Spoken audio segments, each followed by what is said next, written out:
Hello friends, वेलो star enemy के part 2 को आज मैं एक्सप्लेन करने वाला हूं। तो दोस्तों, अगर आपको मेरी एक्सप्लेनेशन पसंद आती है तो वीडियो को लाइक और कमेंट ज़रूर कर दें। इससे हमें हिम्मत और मोटिवेशन मिलता है ताकि हम और वीडियो बना सकें। तो वीडियो स्टार्ट होती है और हम देखते हैं फैंक के स्कूल को, जहां पर फैंक के टीचर बता रहे होते हैं कि कल आप सबका कॉलेज एंट्रेंस का एग्ज़ाम है और मुझे उम्मीद है कि हमारी 12 साल की मेहनत ज़ाया नहीं जाएगी और आप सब ज़रूर हार्ड वर्क कर रहे होंगे। जब टीचर ये सब बता रहे होते हैं तब हमारा हीरो फैंक तो सिर्फ यूं इनको ही देखे जा रहा होता है। और अब क्लास खत्म होती है और अब फैंक अपने घर की तरफ जा रहा होता है कि तभी उसके सामने ज़ैंग हाओ बाई आ जाता है और हम इसे हाओ बाई कहकर बुलाएंगे।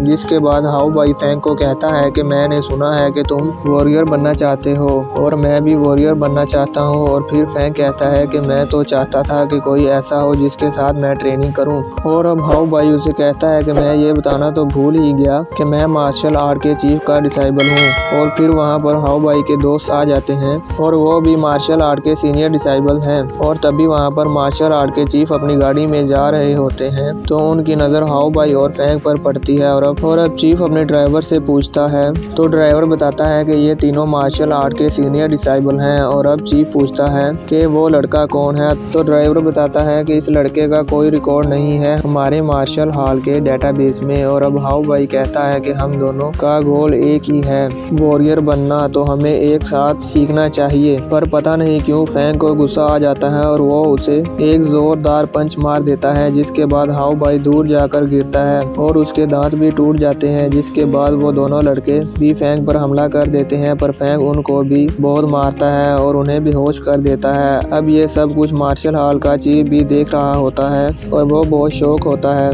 कि इस लड़के ने अकेले ही मार्शल आर्ट के 3 सीनियर डिसाइबल को हरा दिया। अब चीफ वहां से चला जाता है और अब व्यू चेंज होता है और हम देखते हैं फैंक के घर को, जहां पर फैंक का भाई उसे कहता है कि भाई आज आप लेट घर आए हैं। तो फैंक उसे कहता है मैं किसी वजह से लेट हो गया। और अब फैंक का भाई उसे कहता है कि खाना ठंडा हो गया है। और अब वो कहता है कि भाई आपने मुझसे वादा किया था कि डिनर के बाद सैर पर जाएंगे। जिसके बाद फैंक कहता है कि हम जरूर जाएंगे। और अब फैंक कहता है कि चलो खाना खा लें।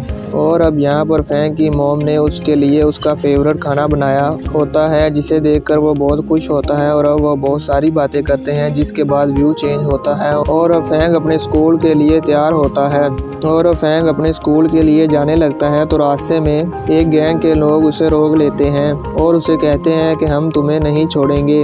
और अब वो उसे चारों तरफ से घेर लेते हैं और फैंक कहता है कि मेरे पास टाइम पहले ही कम है और मैं स्कूल के लिए लेट हो जाऊंगा। लेकिन वो गैंग के लोग फैंक पर अटैक कर देते हैं और अब फैंक अकेले ही उन गैंग के लोगों से लड़ने लगता है और वो उनको एक एक करके हरा देता है। और इसी बीच वो अपने स्कूल के एग्जाम के लिए लेट हो जाता है और अब वो बहुत ही मुश्किल से दौड़ते दौड़ते अपने स्कूल पहुंचता है, जहां पर एग्जाम स्टार्ट हो चुका था और वो लेट हो गया था। और अब वो अपने टीचर से कहता है कि टीचर मुझे भी एग्जाम देना है। जिसके बाद टीचर उसे कहता है कि मैं तुम्हें एग्जाम रूम में इंटर होने नहीं दे सकता और यही रूल है। जिसके बाद चीफ, जिनका नाम मिस्टर जियांग है, वो वहाँ आ जाता है। जिनके वहाँ आते ही वो टीचर भीगी बिल्ली बन जाता है। और अब मिस्टर जियांग उसे कहते हैं कि किसी वजह से ये लेट हो गया पर अभी तक 15 मिनट नहीं हुए हैं, जिसका मतलब ये है कि ये लड़का अभी एग्जाम दे सकता है। जिसके बाद टीचर कहता है कि आप तो यहाँ के चीफ हैं और मैं आप पर कैसे चेक कर सकता हूँ। जिसके बाद टीचर फैंक को कहता है कि जाओ जाकर अपनी सीट पर बैठ जाओ और एग्जाम दो। जिसके बाद फैंक मिस्टर जियांग को थैंक्स कहता है और एग्जाम देने के लिए चला जाता है। जिसके बाद हाओ बाई सोचता है कि तुम एग्जाम रूम में तो सेफली आ गए हो पर ये अभी खत्म नहीं हुआ है। जिसके बाद हाओ बाई अपने दोस्तों से कहकर क्लासरूम में अपने दोस्तों को आपस में जानबूझकर लड़ने का इशारा करता है ताकि फैंक ने जो एग्जाम लिखा है वो उसे खराब कर सके और फैंक एग्जाम में पास ना हो। और अब ऐसा ही होता है।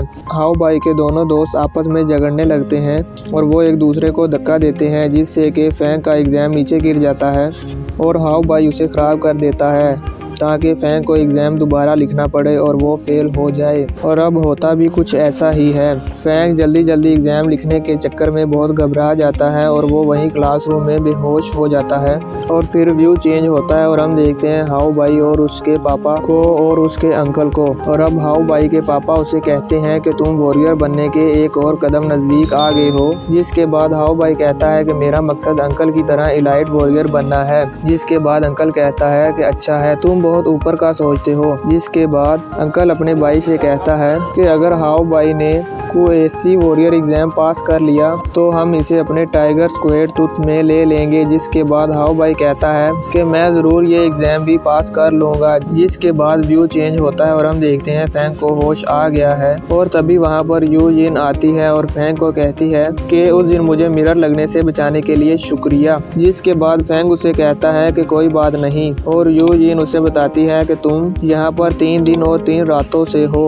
और तभी वहाँ पर हाउ भाई आ जाता है जो फैंग को कहता है कि तुम यहाँ पर काफी दिनों से हो, क्या तुम कुछ खाना चाहोगे, क्या मैं तुम्हारे लिए एप्पल कट कर दूं। फैंग को उस पर बहुत गुस्सा आता है तो हाउ भाई उसे कहता है कि गुस्सा मत करो, कॉलेज के एग्जाम में फेल होना तो आम बात है, तुम्हारी बॉडी एग्जाम से ज्यादा इम्पोर्टेंट है, एग्जाम तो तुम अगले साल भी दे दोगे। जिसके बाद यू जिन भी कहती है कि हाँ फैंग तुम्हारी बॉडी एग्जाम से ज्यादा इम्पोर्टेंट है और अब हाउ भाई उसे एक केला देकर वहाँ से चला जाता है।